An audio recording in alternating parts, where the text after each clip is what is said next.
Assalamualaikum warahmatullahi wabarakatuh. My name is Arjun Benjamal with study number 061-2021-0040. And I'm Hairul, my study number 061-2021-0026. Ya, ini adalah tugas dari Cross Cultural Understanding, yaitu membahas dua pembahasan, yaitu sastra budaya dan sedikit pembahasan mengenai judul skripsi yang nanti kita paparkan di video. Di sini saya akan membahas mengenai sastra budaya dan Hairul akan membahas mengenai sedikit pembahasan soal skripsi, beberapa part dari skripsi. Ya. Nah, jadi tanpa mengulur banyak waktu, kita akan masuk ke bagian pembahasan, yaitu pembahasan mengenai sastra budaya. Sastra budaya, yang pertama saya akan membahas mengenai culture.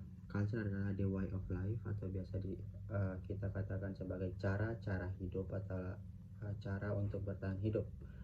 Nah, sebagian masyarakat mengatakan bahwa kebudayaan adalah kebiasaan atau adat istiadat.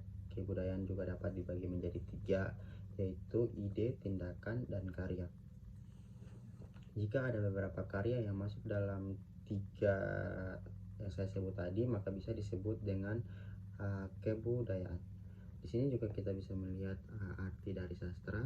Sastra adalah cabang ilmu pengetahuan dari hati, pikiran, perasaan yang dituangkan dalam bahasa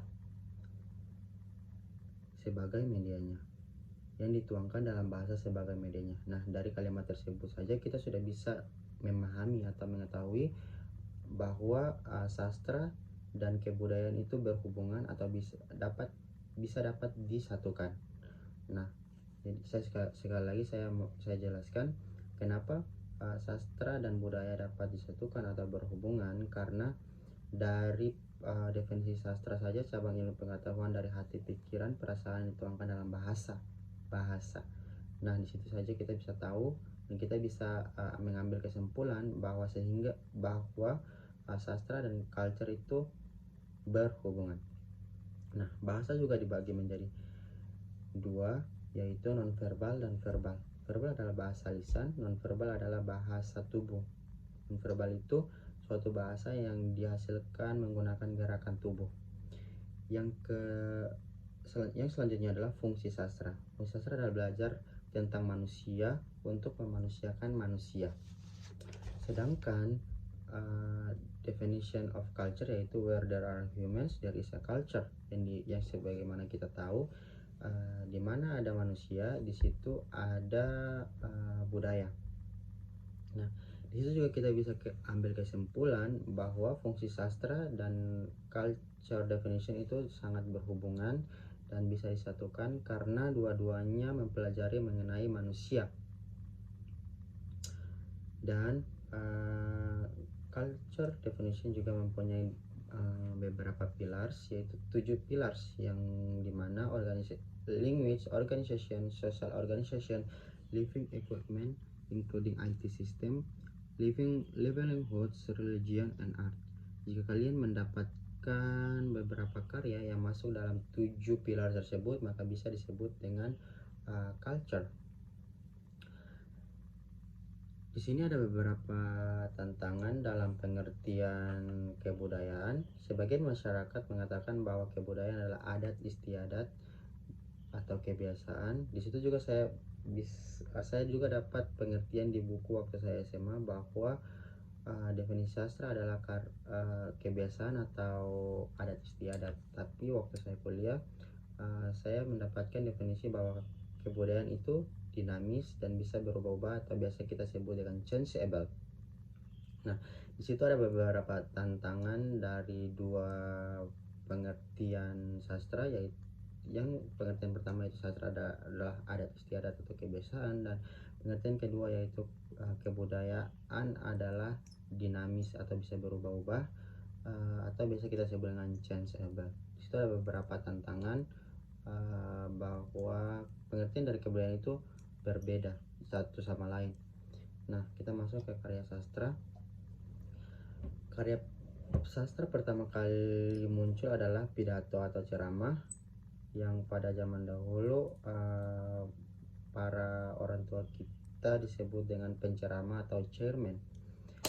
Di karya sastra juga dibagi menjadi, di karya sastra ada dua, yaitu utile dan dulce. Utile artinya keindahan dan dulce artinya kemanfaatan. Nah, di sini ada manfaatnya dari dua ini. Jika kalian membuat suatu kalimat dan kalimat itu memiliki keindahan dan kemanfaatan, maka itu bisa disebut dengan karya sastra. Di sini saya akan memberikan contohnya. Ayo kita sholat, itu bukan karya sastra. Sedangkan ayo kita menaikkan sholat agar doa kita selalu atau akan diijabah sama Allah, itu adalah karya sastra karena memiliki keindahan dan memiliki kemanfaatan. Di sini juga adalah culture is not inherent but learned, dan yang kedua culture are rooted in deep seated beliefs. Manusia memiliki 30% sikap yang bisa ditampakkan dan 70% memiliki alam bawah sadar manusia. Itu adalah sifat-sifat yang dimiliki oleh manusia yang hidup di dunia. Alam bawah sadar manusia seperti inner child, inferioritas, dan defense mechanism. Nah, di sini sastra adalah karya pasti karena sastra adalah ilmu pasti karena kita pelajari bahasa dari Tuhan seperti Al-Quran dan Alkitab yang setara, karena Tuhan tidak akan pernah mati. Disitulah kita bisa tahu kalau sastra adalah ilmu pasti. Nah, itu adalah pembahasan mengenai culture sastra budaya, dan yang kedua pembahasan kedua akan dijelaskan oleh Hairul. Oke, terima kasih.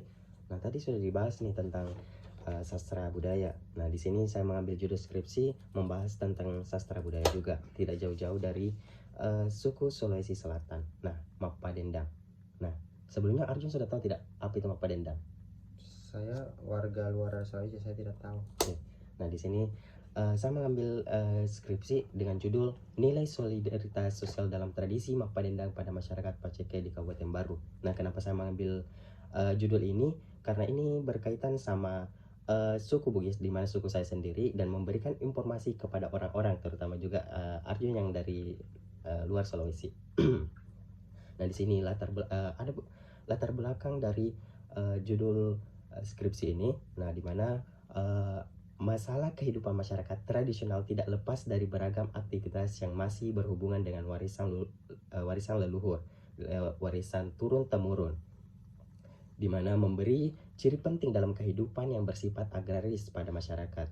Nah, sebenarnya apa sih itu agraris? Agraris adalah kegiatan pemanfaatan sumber daya hayati yang dilakukan oleh manusia untuk mengelola lingkungan kehidupannya.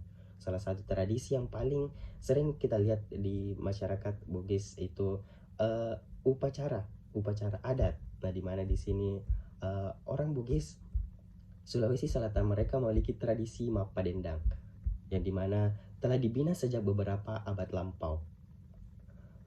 Masyarakat agraris khususnya di pedalaman. Nah, di sini juga melibatkan masyarakat luas sebagai pesta rakyat yang menjadi ciri khas warga Baru. Tapi sebenarnya tidak hanya di Baru, banyak beberapa tempat yang melakukan tradisi ini, kayak di Bone, Sopeng, Wajo, Parepare, dan Sinjai. Tapi masih banyak tempat lain yang melaksanakan kegiatan Mapa Dendang ini. Nah, kegiatan Mapa Dendang ini sendiri dilakukan untuk merupakan suatu perwujudan kepercayaan yang berkaitan dengan pemuliaan Dewi Padi, yaitu Datuk Sanya Serli. Tradisi ini suatu penghargaan kepada Dewi Padi acara tersebut agar manusia mendapat keberkahan pada hasil pertaniannya. Nah, tradisi Mapa Dendang di Desa Paceke biasanya dilaksanakan sekali dalam 3 tahun. Dia biasa dilaksanakan dalam musim kemarau dan biasanya dilakukan oleh masyarakat setempat secara bersama-sama. Ritual pelaksanaan Mapa Dendang dilakukan oleh kalangan perempuan atau laki-laki. Mereka bersama-sama menumbuk padi dalam lesung. Nah, biasanya di dalam Bugis disebut palungang, menggunakan alu. Mereka yang Mapa Dendang menggunakan pakaian adat tradisional seperti baju bodo. Baju bodo itu digunakan oleh perempuan, dan sedangkan pada laki-laki itu destar atau pasapu. Dalam tradisi Mapa Dendang ada beberapa rangkaian acara, yaitu matojang.